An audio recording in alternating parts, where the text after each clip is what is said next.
Nagpatuloy ng matiwasay at mapayapa ang halalan sa bayan ng Malasiki sa kabila ng pagiging bahagi nito ng yellow category sa areas of concern dahil sa naitalang insidente na may kinalaman sa politika noong nakaraang eleksyon.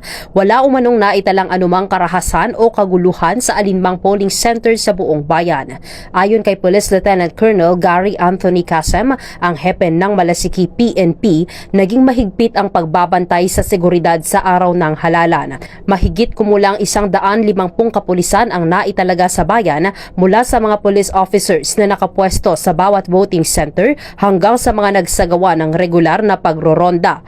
Anya na naging ligtas at mataas ang antas ng seguridad, lalo na sa mga barangay kung saan residente ang karamihan sa mga kandidato. Tinukoy rin niya na nadagdagan ang augmentation force ng kanilang hanay dahil sa pagiging bahagi ng yellow category.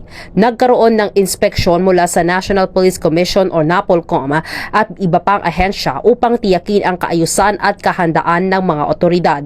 Bagamat may ilang pagkakataon na naging mabigat ang daloy ng trapiko, nanatiling organisado ang kabuuang proseso ng halalan. Patuloy rin umano ang naging koordinasyon ng Malasiki PNP at Commission on Elections o COMELEC ng bayan, lalo na pagdating sa mga usapin hinggil sa seguridad. Dagdag pa ni Kasem, maaari lamang alisin ang bayan sa yellow category kung mapapanatili nito ang mapayapa at maayos na halalan sa loob ng dalawang magkasunod na eleksyon. Nais kong ipabatid sa ating mga masugid na nakikinig na generally peaceful ang ating eleksyon dito po sa bayan ng Malasiki. Wala po tayong naitalang anumang insidente at lahat po ng polling centers ay naging peaceful po ang eleksyon po dito sa bayan ng Malasiki. Naging under tayo ng yellow category kasi isa sa mga parameters yung merong nangyari ng mga previous election. Pero ngayon, wala naman tayong mga intense political rivalry kaya naging matiwasay yung ating peaceful ang ating eleksyon. At pag yellow category ka kasi, dadagdagan yung yung augmentation. So meron tayong mga na-augment na galing sa provincial office at the same time doon sa regional office. At meron din tayong one team ng Philippine Army. Kaya na-deploy sila lahat at naging mas maayos ang ating eleksyon dito sa bayan ng Malasiki. Siguro,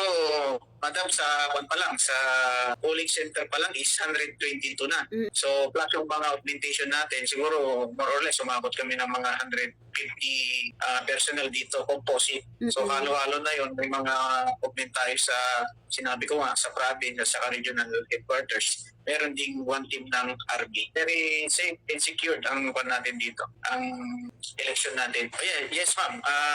Ang isa sa tinutukan natin, yung barangay poblasyon, kasi karamihan ng mga kandidato ay dito po sila nakatira at dito sila bumoto. At the same time, doon sa barangay ng Kampian, kasi doon bumoto si Congresswoman Arenas. Oo ma'am, yung mga napolcom is randomly visiting yung mga mga polling centers. Hindi lang napolcom, pati yung mga red teaming. Ibig sabihin, may mga nag-inspect talaga from different offices sa province at saka sa region. Kasama na yung mga ating provincial director, si Police Colonel Rolly Fortabukian at ang ating regional director na si Police Brigadier General Lou Frias Evangelista. May ikot po sila sa lahat ng mga bayan at cities dito sa bayan ng Pangasinan para mapanatiling yun nga, safe and secure ang ating election. Well, sinabi lang naman nila ma'am, maging alerto kasi yun nga, tignan natin yung mga nangyari sa ibang probinsya na nagkaroon ng mga hindi magandang insidente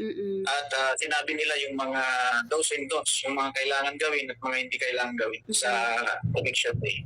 Ang pagkakalam ko dyan, ma'am, pag under yellow category ka, kasi maraming parameters, ang pumasok na parameter kasi, yung may nangyaring insidente ng mga previous election. So, ang sabi doon, ang pagkakalala ko is dalawang succeeding election na walang nangyari sa sa area mo, iwan mo. Saka maaalis yung yellow category sa amin. Kasali po yung ma'am, yung barangay. Okay. So, hopefully, pag natapos na yung national natin, tapos barangay, sa susunod na eleksyon, matanggal na yung natin, yung yellow category.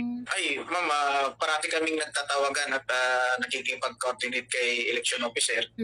At kailangan din kasi nila ng security ng mga ACMs natin. At yung sa proclamation doon sa Municipal Board of Canvassers doon sa SB Hall.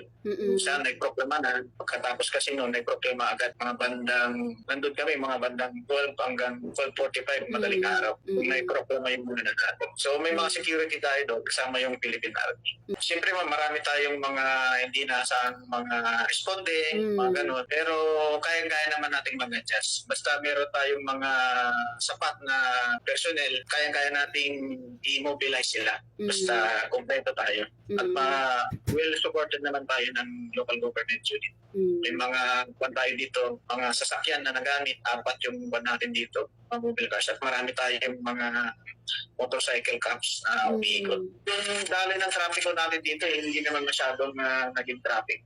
Siguro sa moderate to light heavy naman siguro. Dahil nga sa pinakamaraming barangay sa Pangasinan. Yes po. At marami din mga naputante talaga. So, na-address naman natin yun sa meron tayong security plan na implement kasama yung mga traffic enforcers.